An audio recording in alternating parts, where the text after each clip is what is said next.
So a popular gospel actor and evangelist, Pastor Mike Bamiloye, has taken to his Instagram page to talk about the dress code for Christians.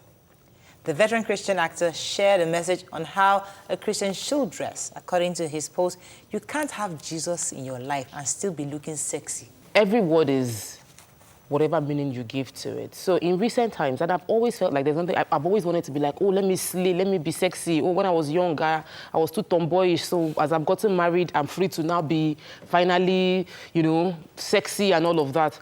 But I've read so many people's definition and redefinition of what sexy is. And I've questioned that, is this really how, if this is how you are defining it, this isn't what I have in mind. But to exactly what he said, which isn't really his own opinion, because what he did was to post someone. He said, I saw, my friend posted this, and I'm thinking about it. You can't have Jesus in your life and be looking sexy. The Spirit of God is not the sexy spirit. The Spirit of God is not many things. And the way what we call sexy changes across many lines, across boards, and religious people use it to trap women, especially because men, there's no borderline on that, to trap women into feeling uncomfortable with their dressing and creating a rule as to how they should dress. And that isn't what Jesus came to do. What happened to the conservative dressing we had back in the day? So I mean, you see you as a religious person, you can see a Muslim, and you already know this is a Muslim. Not all Muslims are like that, so... Not the hijab. I'm talking about tying their head. Not all Muslims are like that. Many Muslims tie their head. So I see a Muslim, I know, okay, oh, she's a Muslim woman. She's a Muslim.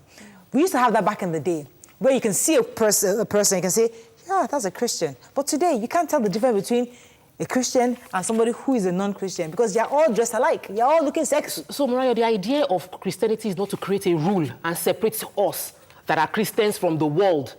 Oh, you're supposed to join the world. It is to exemplify what Christ means, and then you can touch lives. See, let me tell you something about this dressing. And the thing is, as we said, fashion, dressing is subjective. What is decent is subjective. So there used to be a time where if you're scared... According to the Bible, there used to be a time... What does it say in the Bible? Let me get there. There used to be a time when you wore your skirt above your ankle. When your ankle shows, you're a bad person. There used to be a time when if you wore your skirt just below your knee, that is conservative. But now you can even wear it knee length. I mean, we see pastors' wives, the way they dress now. So things change, and where you're from, to a large degree, determines, how you dress. The thing is, I feel, because we hear this a lot from the men, I feel that men need to, when you become a Christian, they say that the old man, goes away and then the new man comes in. And what does that is that you take your carnality away and you bring spirituality. When you come into a room, stop seeing sexiness. See personalities. See human beings. Every time you see a woman here, every time you see a woman, you're dissecting what she wears. People go to the point where they are sexualizing children. A child is dancing, and that human being is seeing something sexy. Sometimes the problem is with you and your eyes. Okay, and you realize what that is happening the standard of God anyway has not changed. We are the ones changing. He didn't ask us to change. Exactly. You think we're evolving. See, God is the same yesterday, today, forever. No, he has not changed. Yeah, fashion is you can change and did he give you a template? You cannot define what fashion is to you. No, Esther. Esther was described. They said she had good form. What do you think they were talking about? They said she had a banging body. Hey. And she was going to be used for the work of God because of her banging body. So we are sexy. My Bible does not say banging body, I'm sorry. Because of our sexy, let me just finish this one. Let me just finish. Because the woman had good form. Yeah, she had good form. She had good body. I can interpret good form in different ways. Anyways. Good form can be good attitude. No. She was physically choose it was a beauty contest.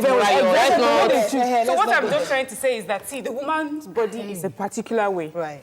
And I just want us to stop judging women for the way that God has created them, that He created them and saw them as beautiful. God help you if you're certainly a certain way endowed, and then you wear regular boo-boo, whatever you wear. You will not be judged for the way God created you. There are bad eggs. That's a given. But we reinterpret when we like. The inconsistencies in interpreting is what I have a problem with. So I won't talk about the Bible, but I'll talk about the conversation I had with an Islamic clothier recently, and I said, I have a problem where modest fashion is redefined so that we now say, no, decency is now this or that.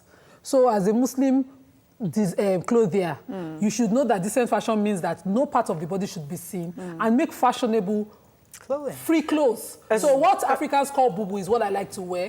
They cover up. Can I ask you this question? You know there's some people who can I ask you this question? Standard of consistent, the consistent standard of what decency is. It shouldn't be changing because you're Can I ask you this question? You can play with colors, you can play with flares, you can play with everything, but be covered. Can I ask you this question? Because it is relative. I have seen Muslims who cover, it's only their eye you will see. I have seen the ones that even their eye is nets that they used to see. I have seen the ones that cover their, because you show your hands and your bangle. So you are, to me, if I'm a... I mean, she goes somewhere, she's... if I'm a strict Muslim, you are not well dressed. Do you understand? You are showing your hand. You are now showing, you are doing your hand like this. Hold on, you are showing sexiness. Let me see your leg. Can I see your leg? Yes, we can see the leg. Let me take I've seen you can see the ones my that feet. wear socks. They will not even show their feet. So there's a verse. Let me finish. No, let me explain. Let me explain to you what she So if you want to understand, there's a verse that said they should be covered up. And he explains the areas that should be covered up.